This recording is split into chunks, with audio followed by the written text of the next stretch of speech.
உங்களுக்கு மல்டிமீட்டரே இல்லாம ஒரு பேட்டரி மெஷர் பண்ணணும்னா இந்த டிஐஒய் செய்யுங்க. Is it? Is it? So இது பார்த்தீங்கன்னா ஒரு DIY 12 volt battery level indicator. இது என்ன பண்ணணும்னு பார்த்தீங்கன்னா பேட்டரி ட்ரெயின் ஆயிருக்கா இல்லை ஃபுல்லி சார்ஜா இல்லை சார்ஜ் பண்ணுமான்னு நம்மளுக்கு வந்து இண்டிகேஷன் கொடுக்கும். நம்மளுக்கு பார்த்தீங்கன்னா இந்த பேட்டரி லெவல் இண்டிகேட்டர்ல 4 லைட்ஸ் இருக்கு. ஃபர்ஸ்ட் ஒயிட், கிரீன், எல்லோ, அப்புறம் ரெட். அப்படியே கீழே ஒரு ரெட் பட்டன் இருக்கு, அதை கிளிக் பண்ணிக்கோங்க. இப்போ இந்த 4 லைட்டுமே இருந்தா நமக்கு வந்து பேட்டரி ஃபுல்லா இருக்குன்னு அர்த்தம். இந்த 3 லைட் மட்டும் இருந்தா நம்மளுக்கு வந்து பேட்டரி கொஞ்சம் சார்ஜ் குறைஞ்சிருக்குன்னு அர்த்தம். 2 லைட் மட்டும் இருந்தா பேட்டரி வந்து ஃபுல் சார்ஜ் குறைஞ்சிருச்சு, சார்ஜ் பண்ணணும்னு அர்த்தம். ரெட் மட்டும் இருந்தா பேட்டரி ஃபுல்லா ட்ரெயின் ஆயிடுச்சு, செத்து போயிடுச்சுன்னு அர்த்தம். இப்போ நான் ஒரு பவர் சப்ளை எடுத்திருக்கேன். அப்பதான் நான் வந்து வோல்டேஜ் வெரி பண்ணி எப்படி இந்த எல்லா லைட்ஸும் இதுன்னு காமிக்க போறேன். ஸோ பார்த்தீங்கன்னா 12 வோல்ட் பேட்டரிக்கு தேவையான இண்டிகேட்டர். 12 வோல்ட் பேட்டரிக்கு மட்டும் இது யூஸ் ஆகும். 9 வோல்ட் பேட்டரிலாம் யூஸ் ஆகாது. இன்க்ரீஸ் பண்ணிட்டே போறேன் வோல்டேஜை.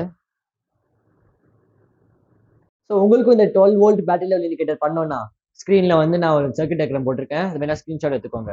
ஸோ இன்னும் இன்ட்ரெஸ்டிங்கான வீடியோக்கு மறக்காம சப்ஸ்கிரைப் பண்ணிக்கோங்க.